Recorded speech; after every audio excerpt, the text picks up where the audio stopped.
Hello friends, ನಾನಿವತ್ತು ಮಾವಿನಕಾಯಿ ಉಪ್ಪಿನಕಾಯಿ ಮಾಡೋದು ಹೇಗೆ ಅಂತ ತೋರಿಸ್ಕೊಡ್ತೀನಿ.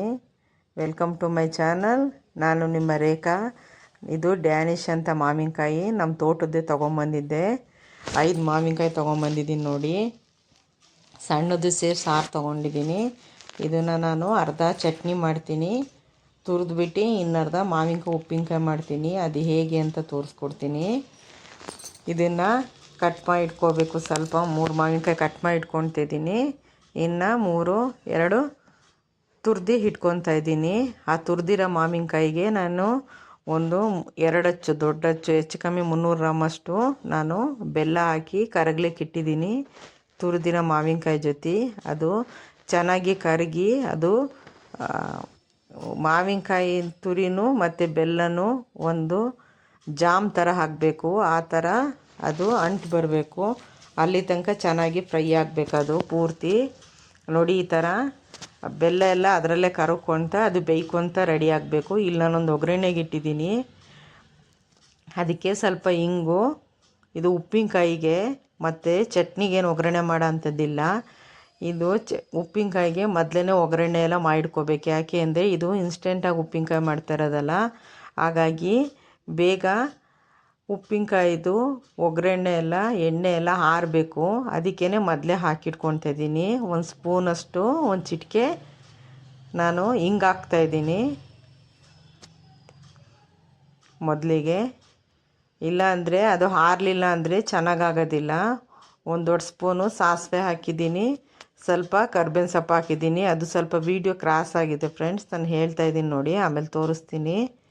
ಅದು ವೀಡಿಯೋ ಮಾಡಬೇಕಾದ್ರೆ ಸ್ವಲ್ಪ ನನಗೆ ಸರಿಯಾಗಿ ಆಗಿಲ್ಲ.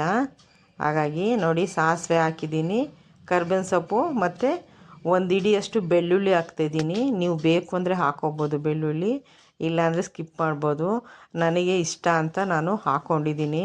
ಅದು ಉಪ್ಪಿನಕಾಯಿ ಒಳಗೆ ಬೆಳ್ಳುಳ್ಳಿ ತಿಂತಾಯಿದ್ರೆ ಚೆನ್ನಾಗಿರುತ್ತೆ ಅಂತ ಹಾಕ್ಕೊತಾ ಇದ್ದೀನಿ. ಒಂದು ಹಿಡಿಯಷ್ಟು ಬೆಳ್ಳುಳ್ಳಿನ ಸುಲಿದ್ಬಿಟ್ಟು ಒಂದೊಂದು ಏಟು ಹಾಕಿ ಜಜ್ಜಿಬಿಟ್ಟು ಒಗ್ಗರಣೆಗೆ ಹಾಕಬೇಕು. ಇಡೀ ಹಾಕಬೇಡಿ, ಒಂದೊಂದು ಏಟ ಜಜ್ಜಿ ಹಾಕಿದ್ರೆ ಅದು ಒಗ್ಗರಣೆಲಿ ಚೆನ್ನಾಗಿ ಫ್ರೈ ಆಗುತ್ತೆ. ಆಮೇಲೆ ಅದು ಚೆನ್ನಾಗಿ ಫ್ರೈ ಆದಮೇಲೆ ಅದನ್ನು ನಾವು ಉಪ್ಪಿನಕಾಯಿಗೆ ಹಾಕ್ಕೋಬೋದು. ಈಗ ಅದು ರೆಡಿ ಮಾಡಿ ಇಟ್ಟಿದ್ದೀನಿ, ಅದು ಆರಲಿ. ಈಗ ನಾವು ಸ್ವಲ್ಪ ಪೌಡ್ರನ್ನ ರೆಡಿ ಮಾಡ್ಕೊಳ್ಳೋಣ. ಅದು ಹೇಗೆ ಅಂತ ಹೇಳ್ತೀನಿ. ಈಗ ನೋಡಿ, ಇದೊಂಚೂರು ಇನ್ನೊಂದು ಸ್ವಲ್ಪ ಹಾಕಬೇಕಿತ್ತು ಫ್ರೈ, ಅದಕ್ಕೆ ಮಾಡ್ತಾಯಿದ್ದೀನಿ. ಆಮೇಲೆ ಇದಕ್ಕೆ ಉಪ್ಪಿನಕಾಯಿಗೆ ಒಂದು ದೊಡ್ಡ ಅಚ್ಚು ಬೆಲ್ಲನ ನಾನು ಕರ್ಗಾಕಿಟ್ಟಿದ್ದೀನಿ. ಅದನ್ನು ಆಮೇಲೆ ನಾನು ತೋರಿಸ್ತೀನಿ ಯಾವಾಗ ಹಾಕಬೇಕು ಅಂತ. ಅದು ಕೂಡ ಆರಬೇಕು. ಹಾಗಾಗಿ ಮೊದಲೇ ನಾನು ಕರಗಿಸಿಟ್ಟಿದ್ದೀನಿ. ನಿಮಗೆ ಏನಾದ್ರು ಈ ವಿಡಿಯೋ ಇಷ್ಟ ಆಯಿತು ಅಂದರೆ ಲೈಕ್ ಮಾಡಿ, ಶೇರ್ ಮಾಡಿ, ಹಾಗೆ ಕಮೆಂಟ್ ಮಾಡೋದನ್ನು ಮರಿಬೇಡಿ ಫ್ರೆಂಡ್ಸ್. ನಾನು ಹೊಸ ರೆಸಿಪಿ ಜೊತೆ ನಾನು ಬರ್ತಾಯಿರ್ತೀನಿ. ಈಗ ನೋಡಿ, ಉಪ್ಪಿನಕಾಯಿ ಇದು ಚಟ್ನಿ,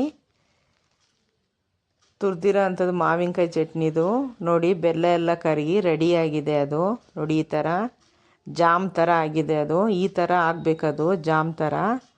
ಇದು ನನಗೂ ನನ್ನ ಮಗಳಿಗೂ ತುಂಬ ಇಷ್ಟ. ಇದು ತುಂಬ ಚೆನ್ನಾಗಿರುತ್ತೆ ಫ್ರೆಂಡ್ಸ್, ನೀವು ಕೂಡ ಮಾಡ್ಕೋಬೋದು. ಇದಕ್ಕೆ ಒಗ್ಗರಣೆ ಏನು ಮಾಡೋ ಅಂಥದ್ದೇನಿಲ್ಲ. ಇದಕ್ಕೆ ಜಸ್ಟು ಖಾರ ಪುಡಿ, ಉಪ್ಪು ಮತ್ತು ಮಾಡ್ಕೊಂಡಿರ್ತೀವಲ್ಲ ಉಪ್ಪಿನಕಾಯಿ ಪೌಡ್ರು, ಅದನ್ನು ಹಾಕಿದ್ರೆ ಸಾಕು. ಇದಕ್ಕೂ ಹಾಕ್ತೀನಿ ನಾನು, ಚೆನ್ನಾಗಿರುತ್ತೆ ಅಂತ. ಈಗ ನೋಡಿ, ಇದು ಪೂರ್ತಿ ಸ್ಲೋ ಫ್ಲೇಮಲ್ಲಿ ಇಟ್ಟಿದ್ದೀನಿ. ಈಗ ಈ ಥರ ಜಾಮ್ ಥರ ಆಗಬೇಕಿದು. ಈಗ ಇದು ಆಫ್ ಮಾಡ್ತಿದ್ದೀನಿ. ಒಂದು ಸ್ವಲ್ಪ ಹೊತ್ತು ಆರಲಿ. ಆರಿದ ಮೇಲೆ ನೋಡಿ, ಇದಕ್ಕೆ ನಾನು ಖಾರ ಪೌಡ್ರು, ಮನೆಯಲ್ಲೇ ಮಾಡ್ಕೊಂಡಿರೋಂಥ ಖಾರ ಪೌಡ್ರು, ನಾನು ಹೊರಗಡೆಯಿಂದ ಏನು ತೊಗೊಬರೋದಿಲ್ಲ. ಆಮೇಲೆ ಸ್ವಲ್ಪ ಉಪ್ಪು ಹಾಕಿ, ನನಗೆ ಇನ್ನೊಂದು ಸ್ವಲ್ಪ ಖಾರ ಪೌಡ್ರು, ಉಪ್ಪು ಬೇಕು ಅನ್ನಿಸ್ತು. ಅದಕ್ಕೆ ಮತ್ತೆ ನಾನು ಇನ್ನೊಂದು ಸ್ವಲ್ಪ ಖಾರ ಪೌಡ್ರು ಮತ್ತು ಇನ್ನೊಂದು ಸ್ವಲ್ಪ ಉಪ್ಪು ಹಾಕ್ತಾಯಿದ್ದೀನಿ.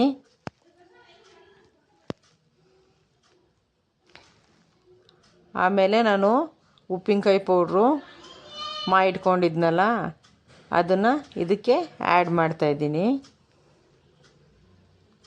1 ಸ್ಪೂನಷ್ಟು ಒಂದು ಸ್ಪೂನೇ ಸಾಕಾಗುತ್ತೆ, ಇದಕ್ಕೇನು ಜಾಸ್ತಿ ಬೇಡ. ಇದನ್ನು ಸ್ವಲ್ಪ ಲೋ ಫ್ಲೇಮಲ್ಲಿ ಕುದಿಲಿಕ್ಕೆ ಇಡೋಣ. ಅದು ಚೆನ್ನಾಗಿ ಮಿಕ್ಸ್ ಆಗಬೇಕು. ಉಪ್ಪಿನಕಾಯಿ ಪೌಡ್ರು, ಇದೂ ಉಪ್ಪಿನಕಾಯಿ ಪೌಡ್ರು ಅಷ್ಟೇ ನಾನು ಮನೆಯಲ್ಲೇ ಮಾಡ್ಕೊಂಡಿದ್ದು.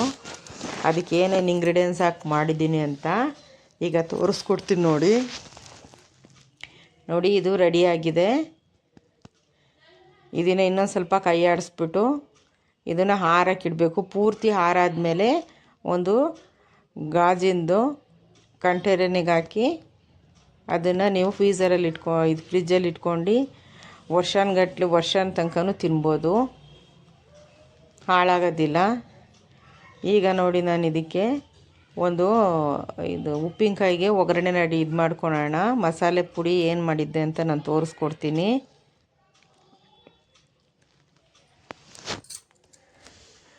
ಈಗ ನೋಡಿ ಒಂದು ಸಣ್ಣ ಪಾನ್ ಇಟ್ಕೊತಾ ಇದ್ದೀನಿ.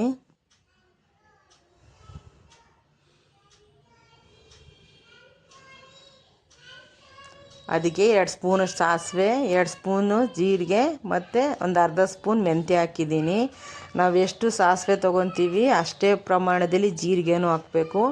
ಅದರಲ್ಲಿ ಅರ್ಧ ಪ್ರಮಾಣದಷ್ಟು ಮೆಂತ್ಯ ಹಾಕಬೇಕು. ಅರ್ಧ ಸ್ಪೂನ್ ಮೆಂತ್ಯ ಹಾಕಿದ್ರೆ ಅಂದರೆ 1 ಸ್ಪೂನಷ್ಟು ನಾನು ಮೆಂತ್ಯ ಹಾಕಿದ್ದೀನಿ. 2 ಸ್ಪೂನ್ ಜೀರಿಗೆ, 2 ಸ್ಪೂನ್ ಸಾಸಿವೆಗೆ 1 ಸ್ಪೂನ್ ಮೆಂತ್ಯ ಹಾಕಿದ್ದೀನಿ.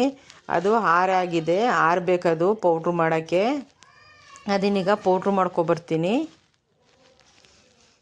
ನೋಡಿ ಈ ಥರ ಪೌಡ್ರ್ ಮಾಡ್ಕೊಂಡಿದ್ದೀನಿ. ಈಗ ಇದು ನಾನು ಫಸ್ಟಿಗೆ ತೋರಿಸ್ಲಿಲ್ಲ ನಿಮಗೆ. ಇದು ನಾನು ಮಾವಿನಕಾಯಿ ಚಟ್ನಿ ಮಾಡಾದ್ಮೇಲೆ ತೋರಿಸ್ತಾಯಿದ್ದೀನಿ. ಮತ್ತು ನೀವು ಮೊದಲೇ ಮಾಡಿದ್ದು ಅಂತ ಅಂದ್ಕೋಬೇಡಿ. ನಾನು ಫಸ್ಟಿಗೆ ಪೌಡ್ರ್ ಮಾಡಿ ಇಟ್ಕೊಂಡೇ ಇದು ಹಾಕಿದ್ದು. ವೀಡಿಯೋ ಮಾಡಬೇಕಾದ್ರೆ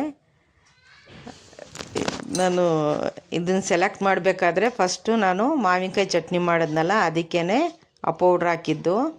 ಈಗ ನೋಡಿ ಒಗ್ಗರಣೆ ಎಲ್ಲ ಆಗಿದೆ. ನಾನು ಕಟ್ ಮಾಡಿ ಇಟ್ಕೊಂಡಿದ್ನಲ್ಲ ಮಾವಿನಕಾಯಿ ಎಲ್ಲ ಇದಕ್ಕೆ ಹಾಕ್ತಾಯಿದ್ದೀನಿ.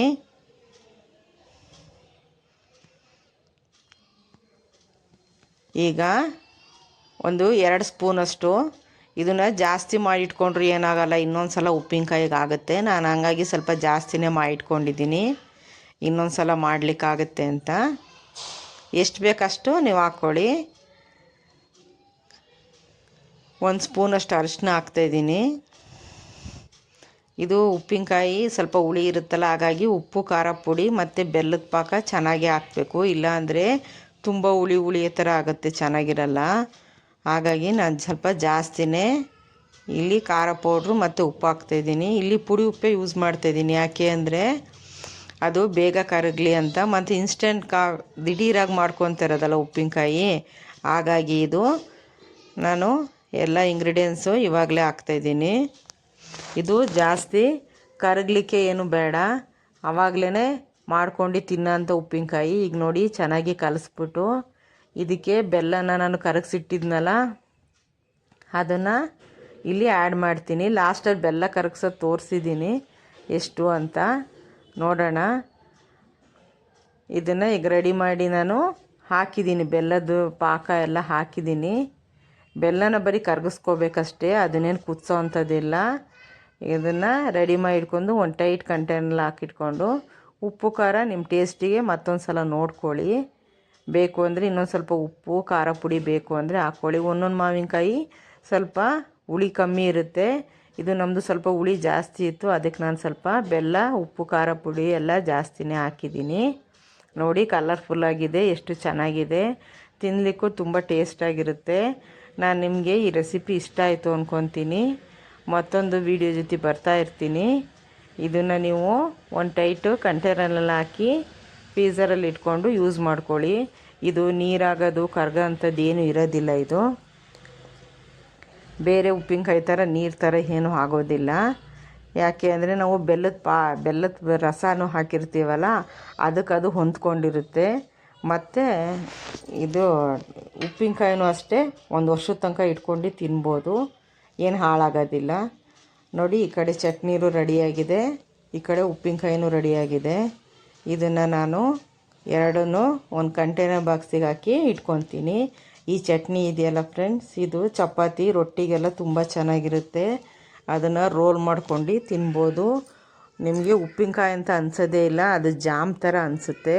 ಆ ಚಟ್ನಿ ಇದೆಯಲ್ಲ ಅದು ನೋಡಿ, ಎರಡನ್ನೂ ನಾನು ಮಿಕ್ಸ್ ಮಾಡಿ ಇದು ಮಾಡಿ ಇಡ್ತಾಯಿದ್ದೀನಿ. ಮತ್ತೊಂದು ರೆಸಿಪಿ ಜೊತೆ ಬರ್ತೀನಿ. ಬಾಯ್.